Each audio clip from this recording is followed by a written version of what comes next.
Okay, hi. Welcome back to Unfinished Basement Supernatural Recap. I might be getting out of the Unfinished Basement soon. I don't know what we're gonna do, guys. The one person who watches this. And I love you for that. Thank you. It's fine because the signs will go with us. Except for Mary, who is gone. I have moved this couch. I've gone under with my little flashlight. Mary's gone. And a good metaphor, I guess. A good metaphor. Just like John, I've been out here looking for Mary. And she isn't here. She's dead. So I can't find the man either. Another metaphor, bro. Like, I'm living supernatural. It's fine because we still have Jess is, I guess, just honorarily here. She's also dead. But we have our 3 known to be living characters. And that's really all we need right now, okay? Episode 5. Oh, it's so exciting. Also, look at my shirt. Ladies, man, I thrifted this. Oh my gosh. Ow. I'm also in the process of dyeing my hair. So, this is it after color remover, guys. It's not looking good. It's not looking good. We start with middle school girls playing Bloody Mary. I had a friend once when I was little, explain to me what this game was. You say Bloody Mary 3 times in the mirror and then she appears and stabs your eyes out. And I was like, no, I am not doing that. Why would I mess with that? And this episode proved me right. Confirmed all my suspicions. So this one girl, she goes in, she says it, nothing happens. But her dad, who is also in the home, when he goes into the bathroom, Mary appears in the mirror. He dies from his eyes bleeding out. Ooh, suspicious. Over to Sam and Dean. We have more. I've decided to call them Jessmares. Short for Jess Nightmares. I think it'll save us a lot of time. Anyway, Sam's having more Jessmares. And then they have the same conversation that they've been having every single episode this series, where Dean's like, bro, you're not sleeping, this isn't good, and Sam's like, I'm fine. You're not fine!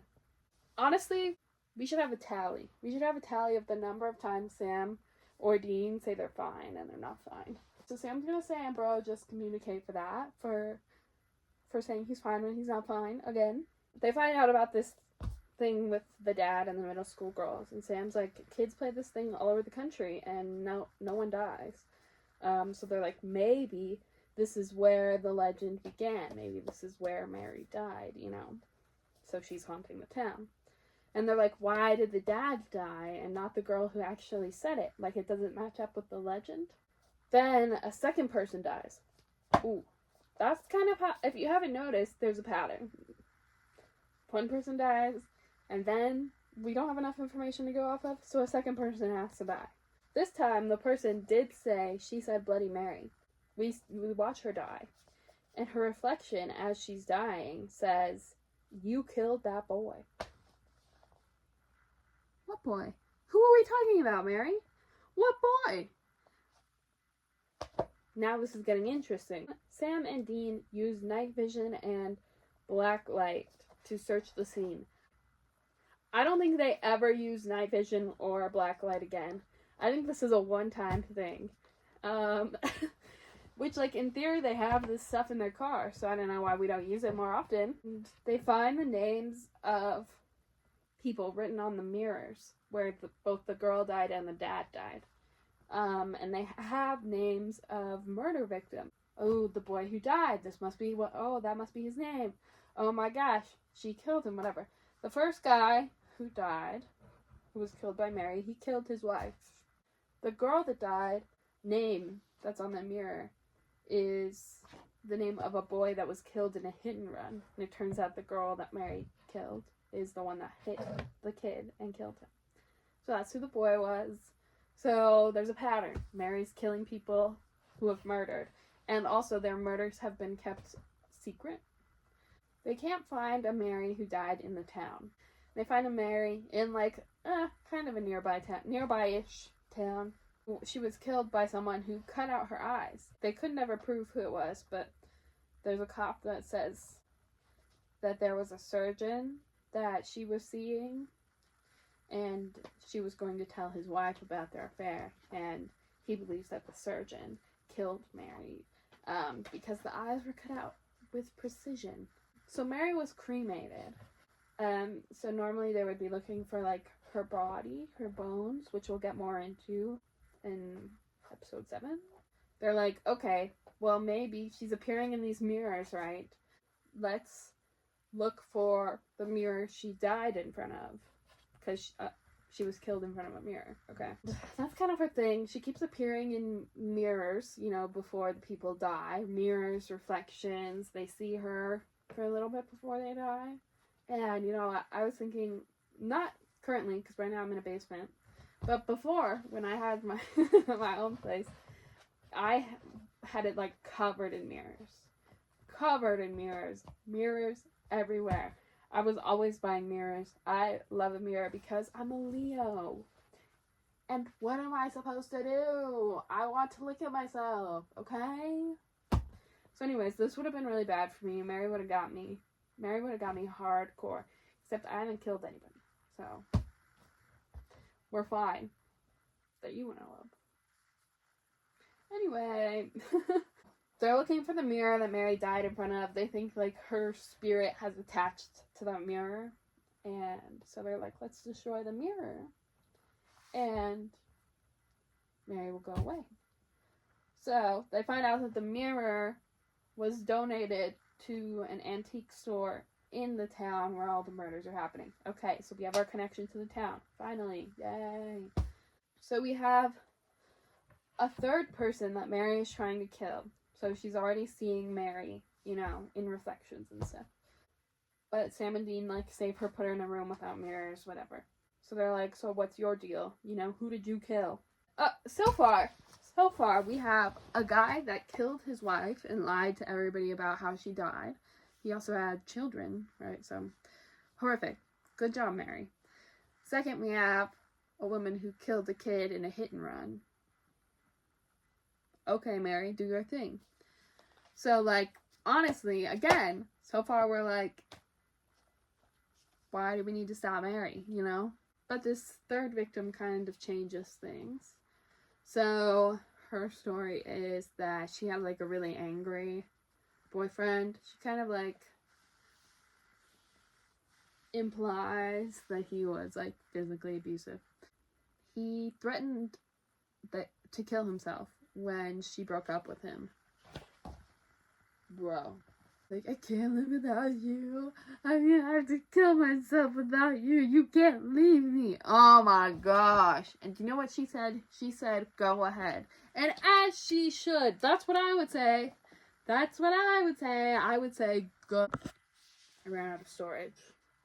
That's the sacrifice I make making these videos. I continuously am running out of storage. Anyway, I'm gonna die. I'm gonna kill myself without you. I would say good. And that's what she said. And, as she should. Like, bro, that's so manipulative. And so stupid. And, yeah, evil. Evil is what it is. So, like, good. Then he did. He did kill himself. And I'm fine with that. Truly. But the girl feels bad. She feels like it's her fault, and that's why Mary's trying to kill her. Mary! Mary, not a girl's girl. Like, bro, Mary, don't you see? Shouldn't you just hate men? A man killed you, right? But we already know Mary's not a girl's girl, because she was having an affair with this guy while he was married, you know, so I guess to be expected. So, Sam and Dean have to stop it, and we're like, yes, you do have to stop it now, because this girl doesn't deserve to die, just because her boyfriend was a jerk. Then, Sam's like, okay, I think I can summon Mary, we summon Mary to her mirror, and then we kill her in the original mirror. And Dean's like, well, why do you think you can summon her? And he's like, oh my gosh, don't tell me this is about Jess. And for that comment, Dean, ah, yes, for calling out how annoyed we all are with how Sam can't get over this. I know it's only been like a little while since she like died brutally, but like I'm over it. Anyways, so Slay Diva Dean for being like, is this about Jess? And Sam's like, yes, and he's like, well, it can't be about Jess because it's not your fault that she died. It's like whatever killed her. And Dean's like, and there's no secrets about, you know, the whole thing has been that there have been secrets about how these people died. Sam says there is a secret that he hasn't told Dean about how Jess died. Oh, and this is where the show starts getting interesting. The introduction of our first secret. And the show was built on secrets, truly. But anyway, so we have a secret. Ooh. It's very exciting. I was very excited by this. I was like, well, actually, originally, I was like, what is the secret? That you feel bad that you didn't tell Jess you were a hunter. I was prepared for the secret to be a letdown, but don't worry, it's not. It's actually very interesting. They go to the antique store, they summon her to her mirror. Mary is talking to Sam through his reflection as he's dying, right? You had the Jess mares. Mary didn't use that term, but I think Mary, if she knew about the term Jess mares, she would have used it. Mary says, you had Jess mares for days before Jess died. What? What? I was literally floored. I was literally floored. Literally, I was like, but bro, what do you mean? What do you mean? He's like, that's so Raven. That's so Raven. It's the future I can see. It's so mysterious to me. Yeah. Yep, that's me. Sam. That's so Sam. Not as good. Not as good. But this is shocking revelation, right? Shocking, because is Sam supernatural? Because their whole thing is that they go out and they hunt the supernatural, right? Go out and kill them. But Sam, you're giving supernatural. Sam, what's up? They end up killing Mary by showing her to herself in a mirror, and then she kills herself because she killed all these other people. And it's poetic, and we love. Anyway, Dean's like, so what was the secret? Sam's like, I'm not gonna tell you. Bro. It's like, I get it. I get it because, you know, Dean, supernatural hunter, Sam, supernatural. So, like, the tension, right? But, like, nothing good can come out of not telling him, you know? I'm just like, if you don't tell him, you know, he'll find out sooner or later. But I guess he's trying not to get killed by his own brother. I'm gonna keep Sam at bro just communicate, because I do feel like it is the best policy, although maybe not the best for the plot. And Dean, why are you sleeping? Oh, because we're sick of the Jess. We're sick of the Jess. And, yes. So, and John's still in hell. Jess still dead, but slaying. And that's episode 5. Okay, episode 6. I'm gonna give some content warnings before episode 6. Okay. Because Supernatural sure doesn't. And I started watching this, and I had to stop watching Supernatural for like a while after this episode, because it's intense. So content warning, like sexual assault, you know, torture and murder of women by their loved ones. And you're gonna see it happen. Okay?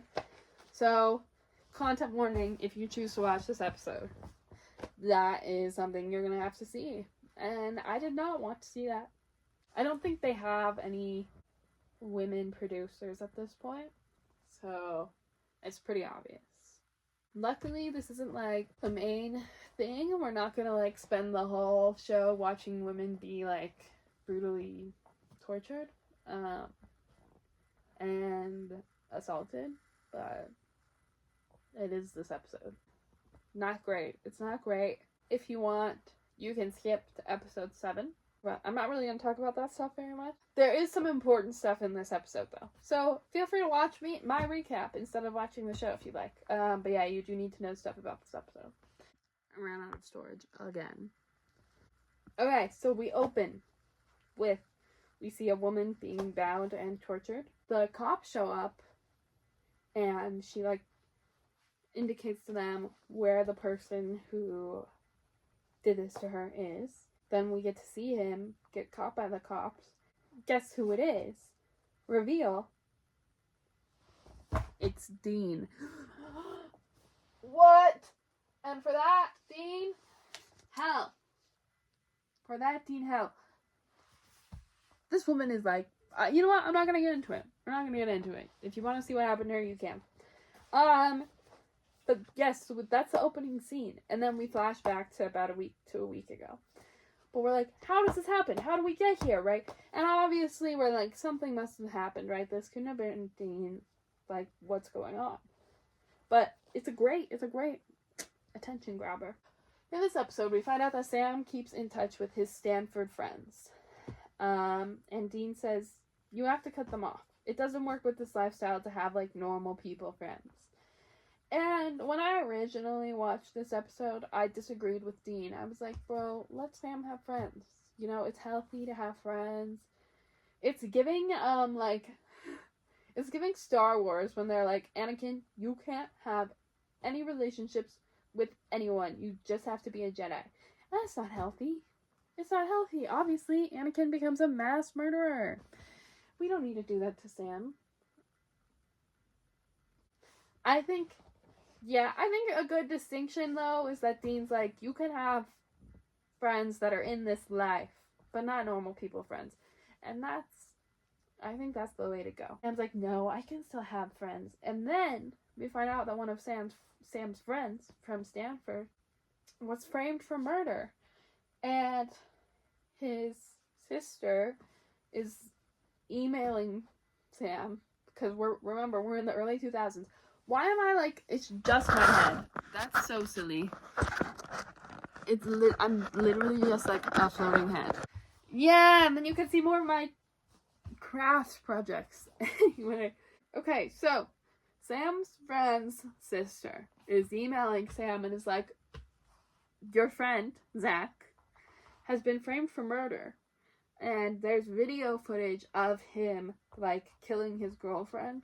But the sister's like, he was with me at that time. So it couldn't have been him. Oh, okay, so 2 places at once. Maybe that explains how Dean ends up in that situation we saw him in the opening scene. Suspicious. They find out that a week before, someone stole Zach's clothes. There's also a dog near the murder scene that won't stop barking, and they're like, oh, dogs have this connection to the supernatural. That's not really going to be a thing. So you can forget that. They see the video footage of Zach. And his eyes on the video footage flash yellow. They kind of are giving like lizard eyes. Cue the conspiracy theories. No, we don't partake in lizard conspiracy theories because they're all anti-Semitic, pretty much. So another guy and like binds and tortures his wife. And she, identifies that it was him. But he's like, it wasn't me. So, a pattern. They find out it's a shapeshifter in the sewers. Da da da. Oh my gosh. The shapeshifter can, like, look like anybody. It sheds its skin when it changes people. So they find, like, piles of, like, skin in the sewers. Gross. You can kill a shapeshifter. You can kill a shapeshifter. Honestly, tongue twister. With a silver bullet to the heart. Bam. That's important. And the shapeshifter switches with Dean when they try to apprehend it. And we find out that it can, like, download Dean's thoughts and experiences and memories and everything, when it's shaped like him. So Shapeshifter Dean is talking to Sam and is telling him about Dean's deep thoughts. And he says that Dean has beef with Sam because he got to go to college and live out his dreams, and Dean had to stay home with their dad. And if that isn't oldest child coded, I don't know what is. But if that isn't oldest child coded, that you had to give up your dreams to stay home and be responsible, while the youngest sibling gets to go off and do whatever they want. Dean! Dean! Am I biased? Am I biased? No! Of course not! Of course not! Being an oldest child has no impact on my decisions. He's also upset that John left, even though Dean did everything he wanted. That John just didn't care and left without telling him. John, if there was another level, you would be moving down every episode, because Dean has done everything for you and you don't even care. You don't even care. You care more about Sam. And if that isn't also oldest sibling coded, I don't know what is. Obviously, some of the writers are oldest siblings, if not all of them. I should look that up. We also find out that the shifter was born as a shifter. We haven't had anybody that was, like, born as the supernatural creature they are yet in the series. He tries to assault Zach's sister as Dean. Boo! Boo! Boo! Then he starts to, like, bind and torture her and preparing to kill her. But then the real Sam and Dean escape where the shifter has been holding them hostage in the sewers. And they call the cops on fake Dean, Shifter Dean. And that's how we get the opening scene where we see the cops catch Dean. Don't actually catch him, though. He escapes. Then they end up killing the shifter eventually. And they kill it when it looks like Dean. So all the murders that happened in this town get placed on Dean Winchester. But Dean Winchester is officially dead. To the government, to the law, to everything. I was so excited when they did that. I was like, this is so fun. How are they gonna, like, resolve this? How are they gonna work with the fact that he's, like, legally dead, but, like, clearly still alive? But it's like, I guess he doesn't have any friends, so does it even matter? You know, it's not like they're trying to get jobs or houses, or like they ever use their real names, you know? So it's kind of fun. I like it. It's a choice that is very unexpected. We love a plot twist. Yeah, we're gonna say Dean, perfect angel for being the oldest child who has to endure all the trauma for the stupid youngest child. Sorry, Sam. Who does whatever they want. And yeah, Sam, this episode. John! Well, you know what? John deserves it. John deserves to be behind the couch. So that's episode 6. Yay. It's time for episode 7. This one establishes more, like, lore that we need for the rest of the series. So that's great. It's another lore episode. Also, content warning for this episode. There is also, like, sexual assault in this episode of a woman. Serious hats on for a second. I was really concerned when we got 2 episodes in a row that kind of, like, centered sexual assault on women. I was like, is this the whole series? Like, am I gonna have to watch this? Because I would not continue watching if that's the case. I don't need to watch that on my TV. You know, living as a woman, I experience it enough in real life, and I'm good. I don't want it in my fictional TV shows. Anyway, so this serious moment is to tell you that this isn't going to be a, like, every episode thing. Yes, we've had it for 2 episodes in a row, but that should be it for a while. Like, it's not gonna be. This show is not Criminal Minds. where we watch that happen like every episode. Shout out to Mandy Patinkin for leaving that show for that reason. We love. Okay. So, this episode starts with a guy trying to rape his date in a car. And this guy is not important enough to get a little drawing, but if he was, you know where he'd be. This is also my Sunny D. Emotional support Sunny D for the trauma of this episode. But he gets hung by something with a hook. And that's all we know. The girl in the car, her name's Lori. She's a pastor's daughter. And she is important in this episode. Not important enough to get a drawing, but she's important to this episode.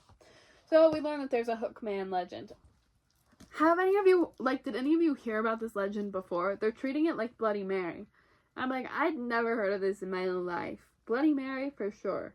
Hookman? I feel like this is made up. Okay.